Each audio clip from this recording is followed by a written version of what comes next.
आयची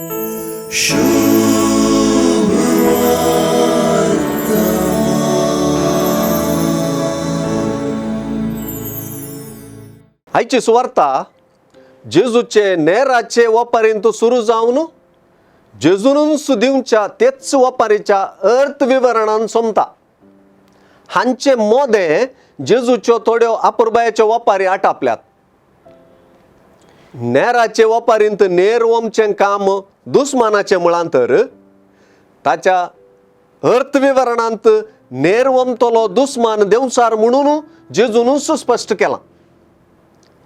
वपारींत बरें बी वमतलो धनी म्हणजे तिच्या अर्थविवरणा प्रमाणे बरें बी वमतलो मनशापूत.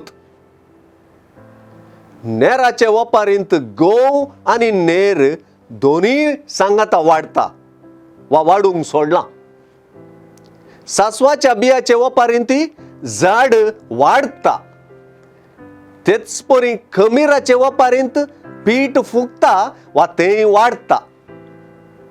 हरेक कडेन वाडावळ प्रमुख जाता आनी वाडावळ सर्गी राजाचे प्रमुख लक्षण जाता.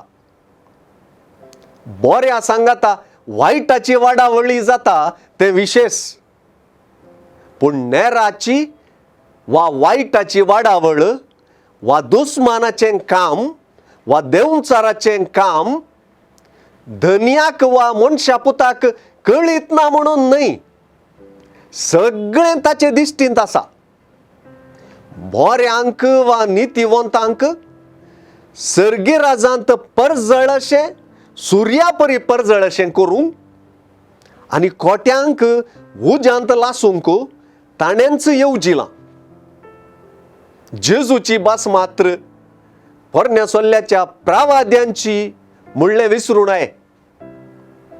शीद उतरांनी प्रवादी संदेश आयकूंक इन्कार केल्ल्यांक प्रवाद्यांनी वपारींनी संदेश दिलो.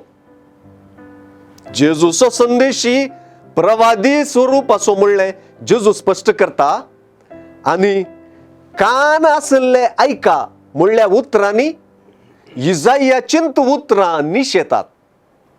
जेजूचो संदेश भोव तीक्ष्ण आनी संपूर्ण चित दिजे जाल्लो प्रवादीय संदेश म्हणलें सुवार्तेंत दामून सांगलेलें वाचप्यांक आनी आयकोप्यांक आमकां जळकण आसतना वचना.